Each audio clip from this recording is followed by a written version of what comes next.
Masyarakat menanti jaksa menyapa, berjalan bersama.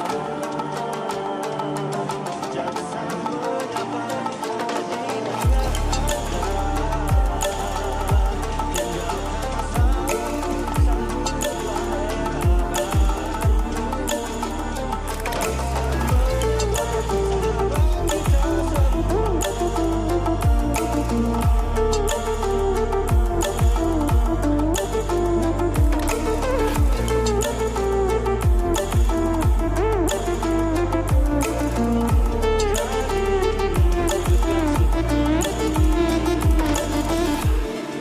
yang sejati tidak berjalan.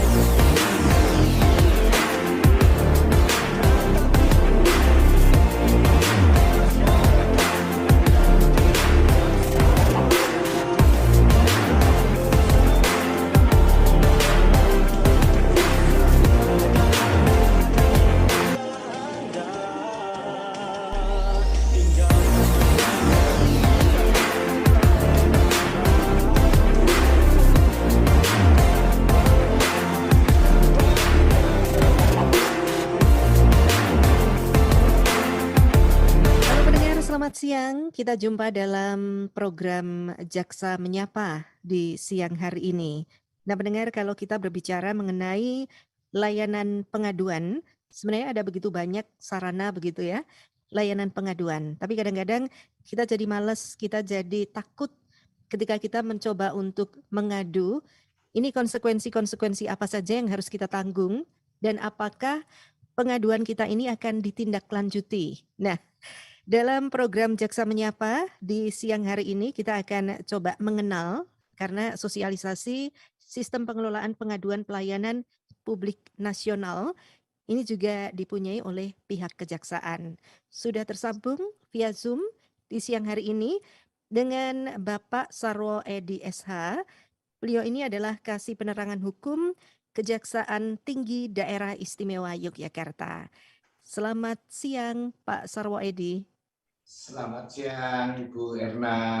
Iya, waduh, terima kasih sudah meluangkan waktu di siang hari ini ya Bapak ya.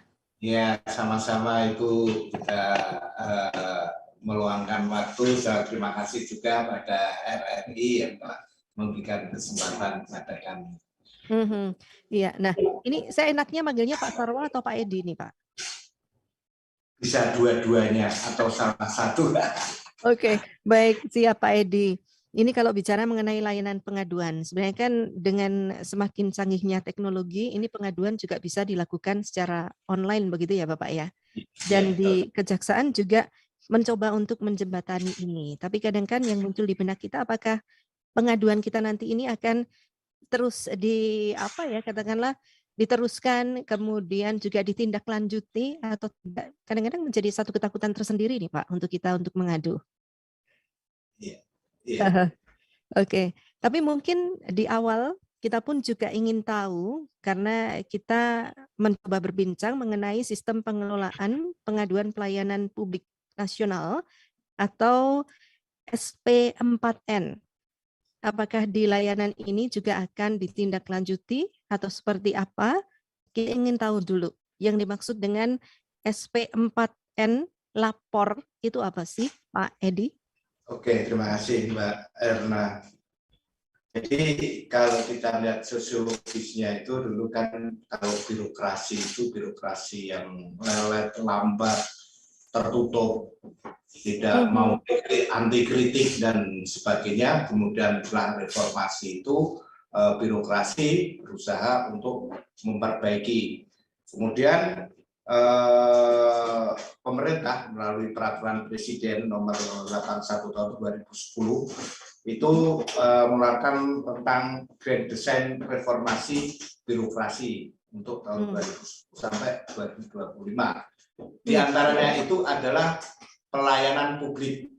Ya, ini dulu sekarang itu eranya adalah untuk memberikan pelayanan prima kepada masyarakat. Dan dari situ untuk merespon dari itu masukan terutama ada laporan dan sebagainya itu Kementerian Reformasi Penertiban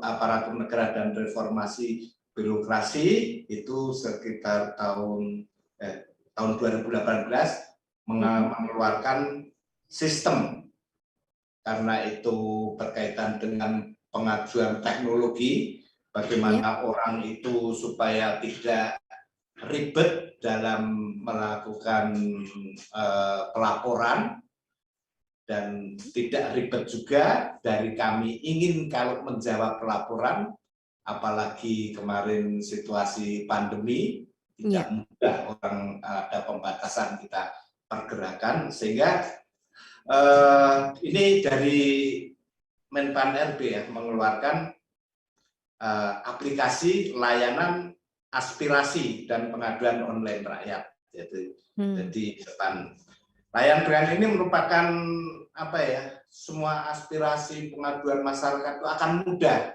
secara online karena melakukan secara aplikasi. Dan aplikasi ini sudah apa ya, sudah semua kayak terhubung dengan semua instansi.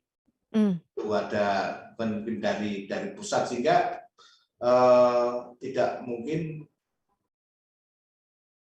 laporan aspirasi dan sebagainya itu akan hilang atau dilakukan oleh instansi, karena ini terhubung juga dengan produknya Menpan RB, ada juga di Kominfo, dan juga ada di kantor sekretariat kepresidenan. Ini nggak macam-macam nih, kalau sudah laporan masuk ke situ tuh di bawah ini ya mau tidak mau harus ditindaklanjuti. Dan itu semua instansi itu harus menyelenggarakan itu. Sistem ini harus ada gitu loh. Ya.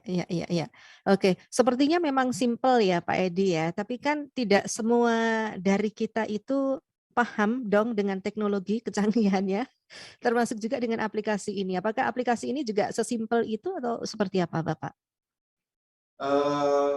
Ya, sebenarnya tidak sulit ya. Kita sekarang sudah terbiasa, mungkin awal-awalnya ya. Ini kayak kalau kita buka aplikasi ya, nggak saya menurutkan apa ya, sudah kita pesen makanan aja lah.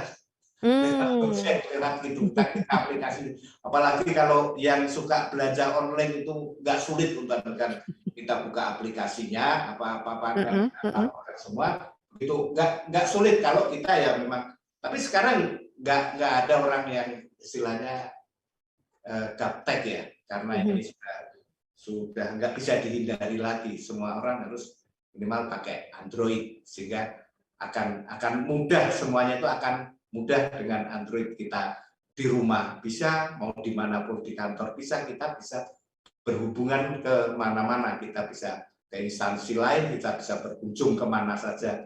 Dan yang paling menarik kan bisa berkunjung ke mall ya sekarang. karena dengan bisa berkunjung ke rumah makan itu menarik. Itu aja bisa, apalagi kalau untuk keperluan untuk transparansi kepentingan negara, kepentingan pemerintah, kepentingan yang lebih baik, saya kira tidak sulit untuk masuk ke dalam kanal SP4N lapor.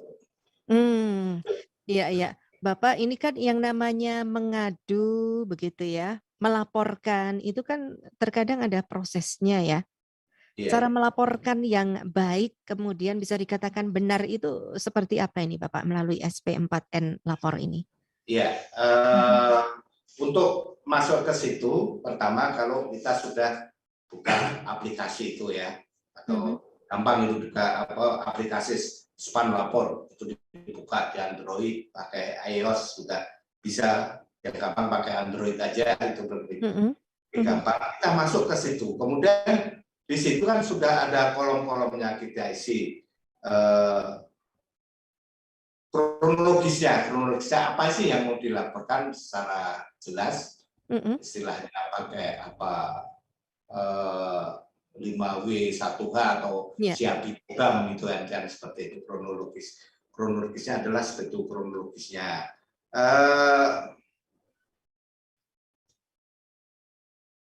Kemudian di dalam pelaporan itu dan waktu dan tempat, sehingga kita ini akan kenapa waktu apa kejadian atau apa itu tempat itu penting, karena kalau itu terkait dengan hukum pidana ada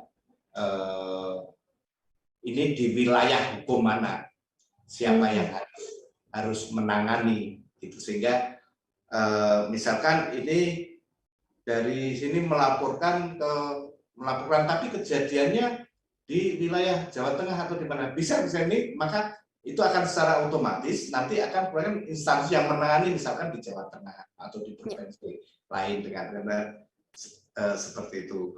Kemudian juga gunakanlah bahasa Indonesia dengan baik dan benar ya. Penggunaan ini dapat memudahkan pengelola untuk mengerti sebenarnya substansi pengaduan itu masalah apa sih. Itulah dengan bahasa yang baik dan benar, saya kira mudah akan mencerna.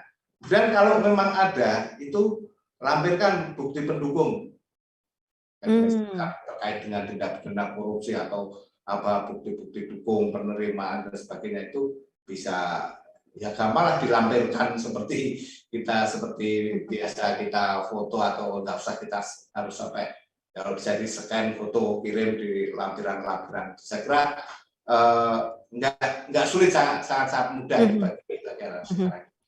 Iya, tapi untuk bukti tidak mutlak ya Bapak ya? Kalau laporan itu kan nggak mutlak, nanti itu kalau memang ada bukti sekali dilampirkan, sehingga akan lebih mempermudah bagi pengelola untuk menindaklanjuti. Oke, baik Pak Edi, juga pendengar Jaksa Menyapa, kita nanti akan buka line telepon kita di 580-333, kemudian berikan kesempatan juga kalau pendengar ingin bergabung via WA ke 081127119111. Tapi sebelumnya ini dulu juga Bapak, kadang-kadang ada di antara kita pengennya lapor, pengennya mengadu, tapi takut begitu loh Bapak. Nanti kalau identitas saya ini ketahuan, wah apa ya yang akan terjadi? Nah ini untuk keamanan identitas pelapor, apakah juga sudah dipastikan akan aman nih Pak Edi ya di SP4N lapor ini? Itu bisa menggunakan istilahnya apalah akun anonim dan sebagainya, itu bisa, sehingga nanti tidak akan menggunakan pelapor. Tapi kalau di Undang-Undang Tindak Pidana Korupsi itu ya Bu ya, itu pelapor itu harus dilindungi. Ada harus dilindungi, tidak boleh menyampaikan ini kok Bapak tahu, ini laporan dari sini, itu tidak. Itu harus dilindungi. Apalagi kalau dengan istilahnya pakai SPAN lapor ini, mereka mudah lagi dengan fitur-fitur seperti apa? Anonim. Maka anonim ini kan bisa bersifat rahasia, Tapi dengan anonim ini tidak akan muncul di publik. Tapi ya saya mohon meskipun bisa dengan anonim, ya laporan itu bukan bersifat ya dalam kondisi fitnah dan sebagainya. Nah, itu tergantung diri pelapor masing-masing. Jadi jangan karena ketidaksukaan pada orang itu melaporkan atau berita wah itu malah lebih bahaya lagi. Bisa kena undang-undang ITE kan gitu. Jadi kita lapor ini maupun melapor secara langsung memang ada hak, bahkan bagi kami kewajiban untuk melindungi pelapor. Oke. Artinya cukup kuat begitu ya. Ada aturan, ada hukum tertentu yang melindungi si pelapor begitu Pak Edi. Iya. Ya, baik. Sepertinya ada dering telepon di 580-333 terputus ternyata. Kalau begitu saya menuju ke WA kita Bapak. 081127111911. Ini dari Tugino. Pengelolaan pengaduan nasional ini apakah akan ada follow up-nya? Dalam arti ketika kita mengadu apakah akan ada tanggapannya ya Pak ya? Lalu dari Pak Hasan di Pleret Bantul mengenai keluasan teknologi kini yang tentunya sistemnya baik bagi pelapor pelayanan lewat media sosial sehingga banyak keleluasaan untuk melaporkan dengan bijak termasuk juga keakuratannya. Ini untuk bukti-buktinya nanti kan tidak akan dikurangi ya Bapak ya. Oke, baik. Pak Hasan yang ada di Pleret Bantul, terima kasih. Kalau begitu 2 WA dulu Bapak, mohon untuk ditanggapi. Tadi pertama dari Pak Tugino Bapak. Ya, kalau itu masalah pengaduan, misalkan yang melapor pengaduan itu ditujukan kepada Kejaksaan Tinggi gitu ya. Nah, itu kan terintegrasi juga dengan Menpan RB. Terintegrasi juga dengan kantor kepresidenan. Kalau sudah sampai sana, kalau kita tidak tanggapi atau tidak, apa kita kan diajukan akan gini ya, kita ini sekarang sudah nggak bisa sembunyi-sembunyi lah istilahnya. Itu tidak bisa menghindar lah. Karena kecanggihan teknologi tidak bisa menghindar. Karena itu laporan ke sini itu sudah terkoneksi semua. Gitu. Jadi sulitlah bagi kami untuk kalau tidak menindaklanjuti pasti ada teguran. Kemudian yang sistem tadi ini sudah baik. Terus tadi apa pertanyaan yang kedua itu? Iya, dari Pak Hasan di Pleret Bantul ini mestinya kita juga bisa memberikan keleluasaan begitu ya ketika melaporkan, termasuk juga keakuratan laporan kita tidak akan dikurangi ini sampai ke pusat sana begitu, Pak Edi. Dari Pak Hasan di Pleret. Kalau itu ya biasanya malah kami minta tambah gitu. Istilahnya kita nggak akan kurangin misalkan ada pelaporan seperti ini kan akan ditindaklanjuti itu misalkan masih kurang data atau surat keterangan kan kita bisa melakukan mengundang atau kita datang terhadap laporan ini apakah ada ini sehingga itu akan menjadi jelas. Tapi sekali lagi tadi terima kasih Pak Hasan yang menyampaikan bahwa harus gunakan IT ini secara bijak lah, itulah secara bijak tadi, tidak menimbulkan fitnah dan sebagainya. Tapi itu saya jamin kerahasiaannya meskipun dijamin kerahasiaannya, tapi sekali lagi itu memang dengan gunakanlah media dengan bijak. Terima kasih Pak Hasan tadi menyampaikan. Iya, baik Pak Edi juga pendengar semua, kita nanti akan lanjutkan Jaksa Menyapa di siang hari ini, termasuk juga mungkin Pak Edi juga bisa menyampaikan kalaupun mungkin meminta tambahan-tambahan dalam tanda bukti atau mungkin kemudian lampiran-lampiran yang lainnya nanti bisa disampaikan seperti apa prosesnya Bapak. Kita akan dengarkan dulu selingan yang berikut ini. Jaksa Menyapa.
Bapak, sebelum saya teruskan kembali WA yang sudah masuk di siang hari ini, tapi kita pun mungkin juga ingin tahu sebenarnya harapan yang ingin dicapai dari adanya SP4N lapor itu sendiri apa sih Bapak?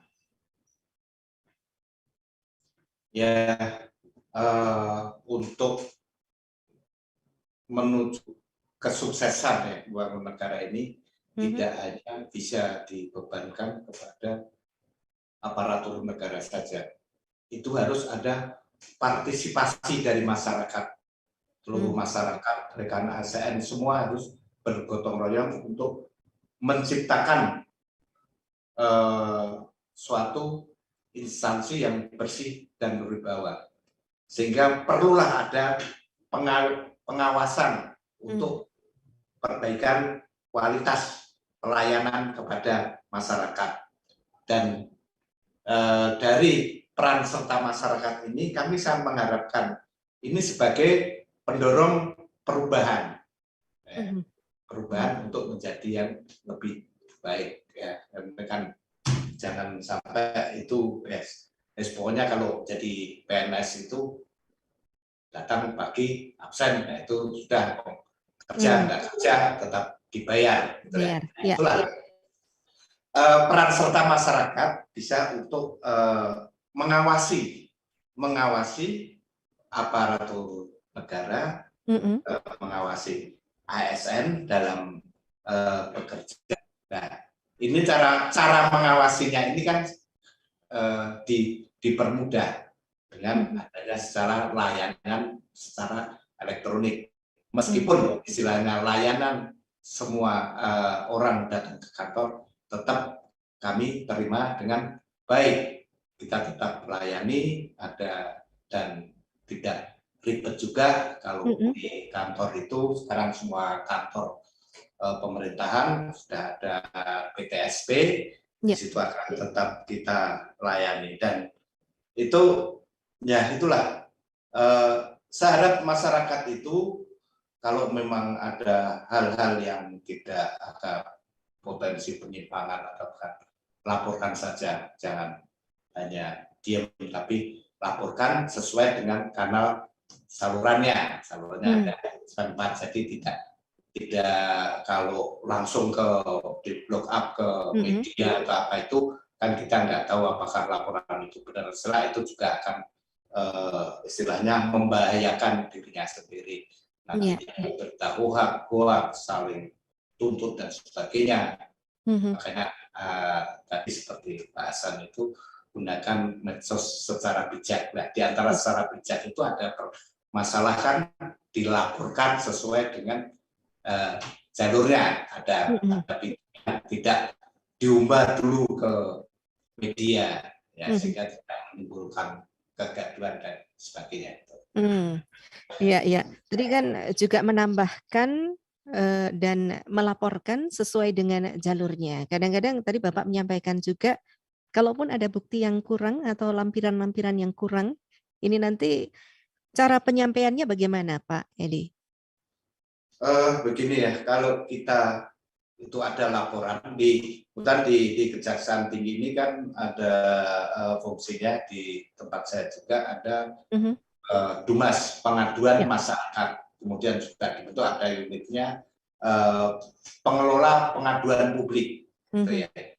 Setiap ada misalkan ada pengaduan itu gelar telaah. Ini masuk nanti di bidang apa? Oh, ini melaporkan seorang aparat atau jaksa yang nakal. Akan kita rekomendasikan ke bidang pengawasan. Oh, ini masalah laporan masalah perkara tindak pidana korupsi, maka akan melakukan ke tindak pidana khusus. Dari situ pelaporan itu kemudian kita analisis, kita buat telaahan. Apakah memang itu sesuai dengan bidang tugas kita atau tidak. Ada telaahan ini untuk bisa ditindaklanjuti. Ini kita bicara sebagai contoh, kalau perkara korupsi ada laporan kertas 1 lembar saja, ini apakah bisa ditindaklanjuti atau tidak? Ya, paling memang kalau paling bagus itu pelaporan itu ada mencantumkan pelapor, alamat pelapor atau nomor telepon, sehingga kita bisa bertemu atau mengundang, bisa menjelaskan apakah misalkan mereka belum ada bukti, apakah ada ini atau terus mungkin bukti itu kira-kira atau di mana. Nah, itulah dengan tanda. Kalau itu memang dari pelaporan ini itu, nah ini sudah layak untuk ditindaklanjuti dari telah itu, maka akan ditindaklanjuti ke tahap berikutnya.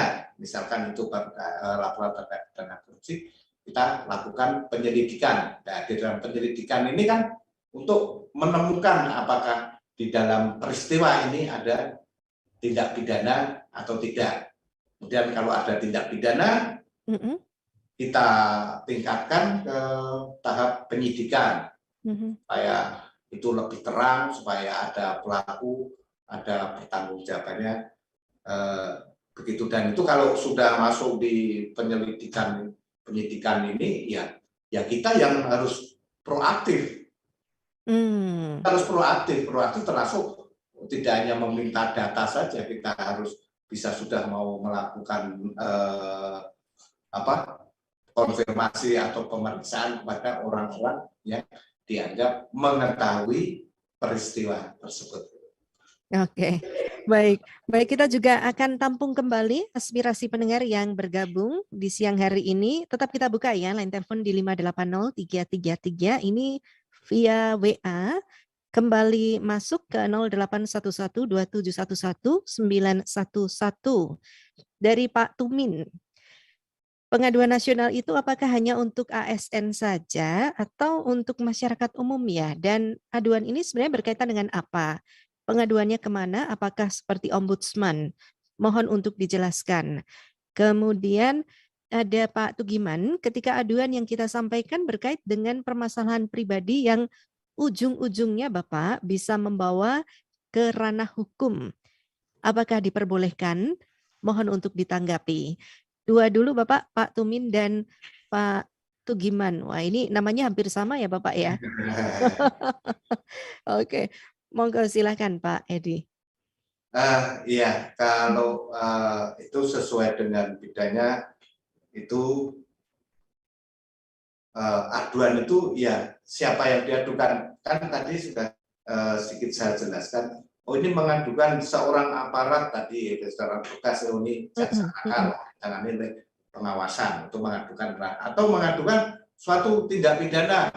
Ini kan tindak pidana korupsi yang dilakukan oleh orang ya, orang tidak di dalam lingkup kita di dinas lain atau apa. Oh ini nanti kita akan korupsi. Oh kalau itu pengaduan itu sebenarnya dianggap nyasar ya.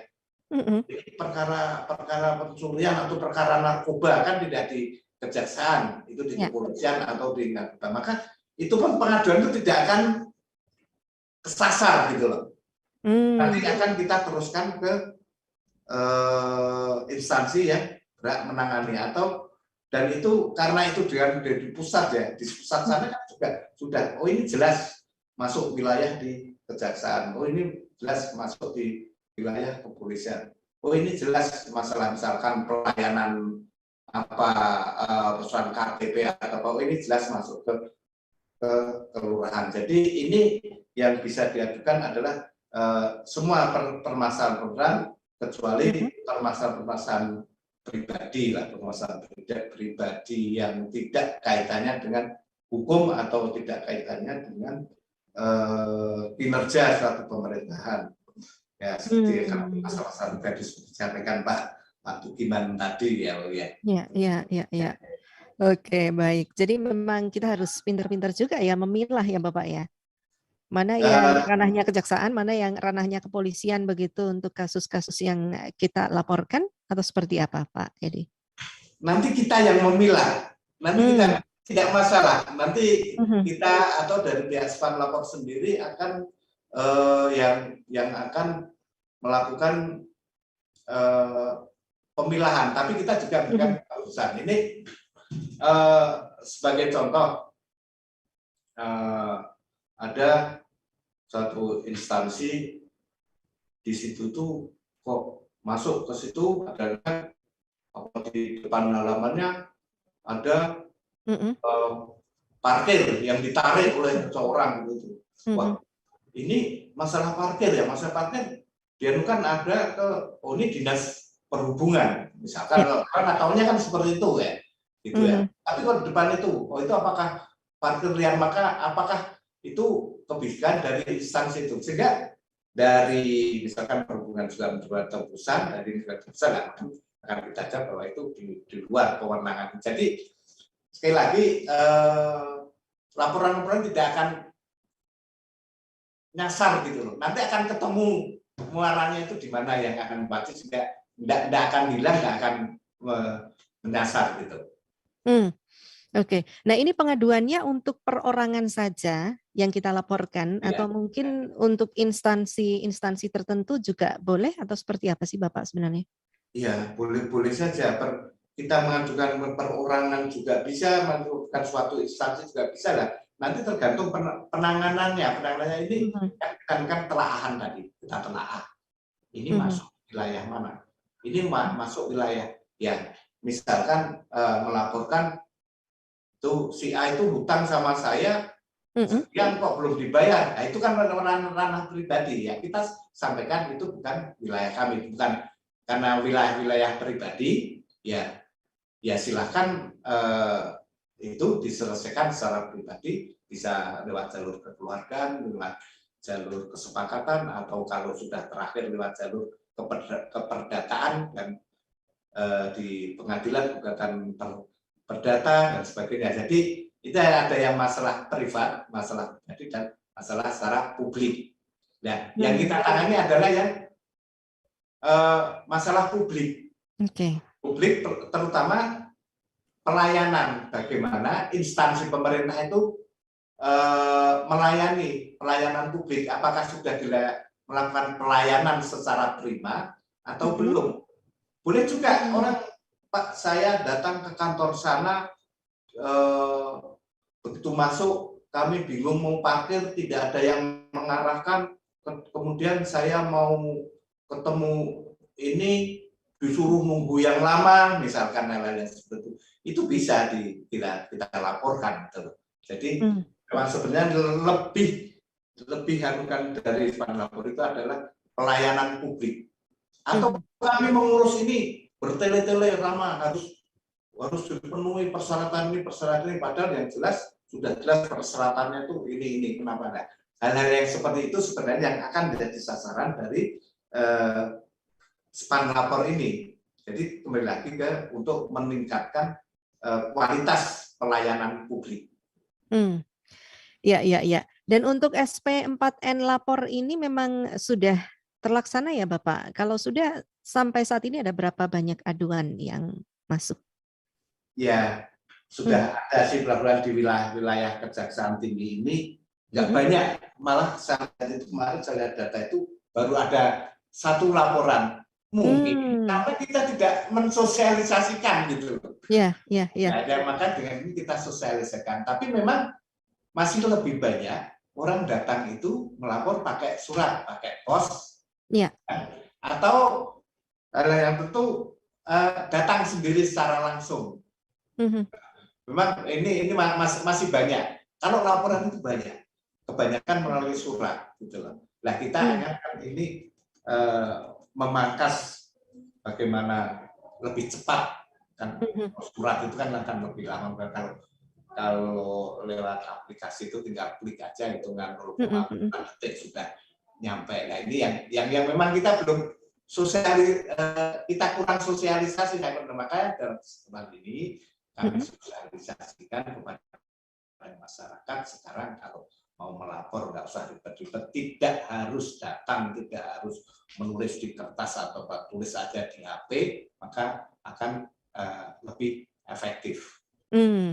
Iya, kali-kali ketakutan ini Bapak kalau sistemnya tiba-tiba error gitu ya Pak ya. Makanya lebih baik langsung melapor, datang ke lokasi atau pakai surat begitu Pak. Iya. Ya memang kadang-kadang kami kalau datang kemudian bawa surat itu memang bagi saya kadang-kadang lebih efektif memang. Bapak punya bukti apa, terus ini bisa, itu memang lebih lebih cepat gitu ya. Tapi kan tidak semua orang punya kesempatan waktu dan sebagainya. Yang kedua juga keberanian kadang-kadang orang itu ya di tempat kami ini kan sebenarnya dari segi orang kan kita sudah humanis dan sebagainya. Tapi kan orang mau masuk kantor kejaksaan kadang-kadang kan takut. Iya. Nah, itu loh yang sebenarnya bukan hanya kantor kejaksaan, kantor kebirokrasi itu ada perasaan takut gitulah. Maka dengan kan ya, dan sekarang saya kira udah semua orang punya Android, dan semua orang saya kira jarang sampai ya karena sesuatu aja kuotanya nggak punya kuota, mungkin di rumah itu juga sudah semua orang pasang wifi karena bukan hanya untuk kepentingan ini saja kan, malah kepentingan anak sekolah itu kan lebih ada wifi, ada Android gitu. Oke, artinya memang maintenance sistem juga dilakukan secara berkala begitu ya Pak Edi ya? Iya. Nggak perlu khawatirnya. Insya Allah istilahnya baik itu mungkin di pusat sana servernya dan itu kuat itu saya belum menemukan di hack sama apa, saya belum pernah terjadi. Iya. Baik, baik Pak Edi juga pendengar Jaksa Menyapa siang hari ini nanti akan saya teruskan kembali beberapa WA yang sudah bergabung. Kita akan dengarkan dulu selingan yang berikut ini.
WA pendengar yang bergabung juga saya akan coba bacakan Bapak.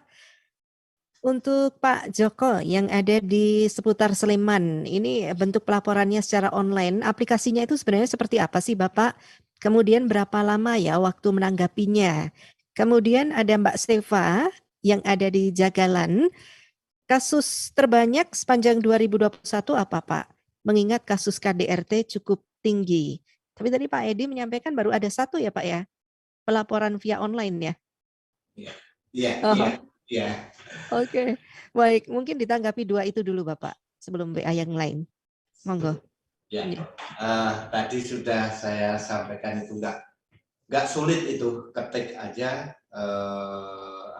aplikasi SPAN lapor ya. Aplikasi SP4N, kita ini kadang-kadang bacanya yang gimana, terus lapor itu maka akan melihat aplikasi itu, maka akan belum masuk ke situ nanti sudah sudah jelas semua.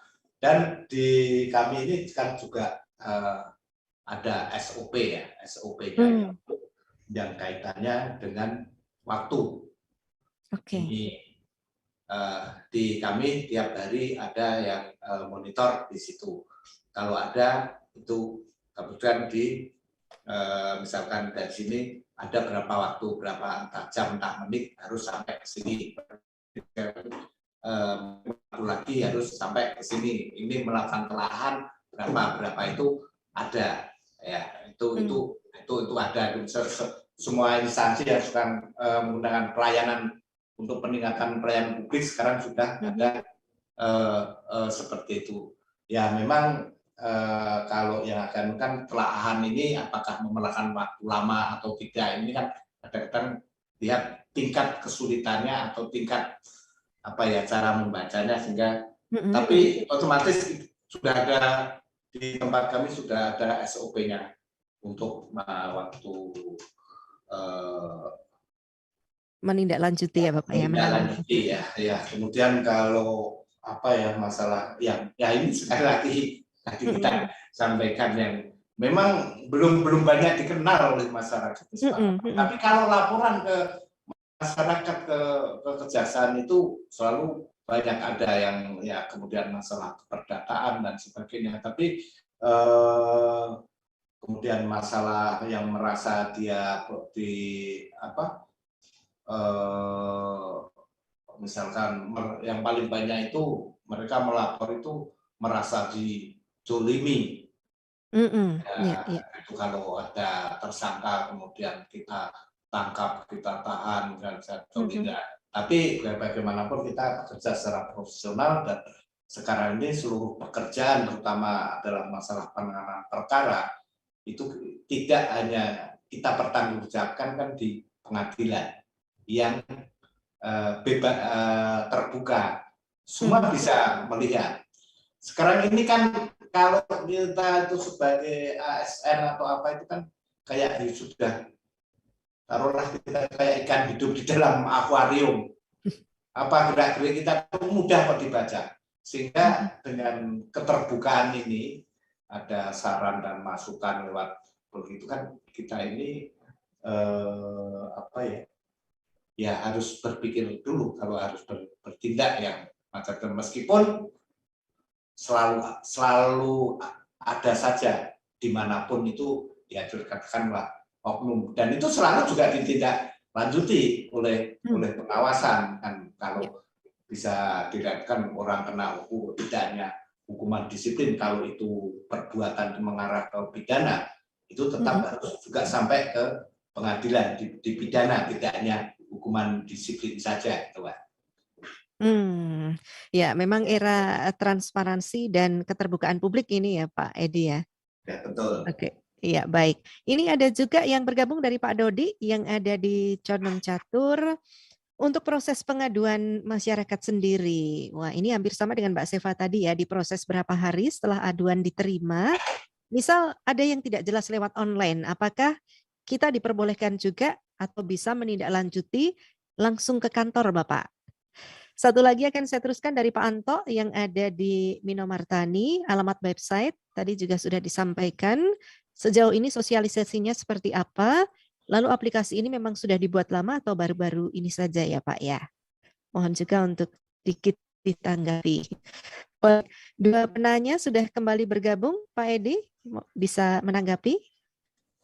Ya, sudah saya jelaskan tadi, setiap pengaduan bisa langsung datang ke kantor, bisa melalui surat, sebenarnya bisa melalui email, dan terakhir ini ada bisa melalui aplikasi SP4N Lapor. Itu ada banyak cara untuk melapor.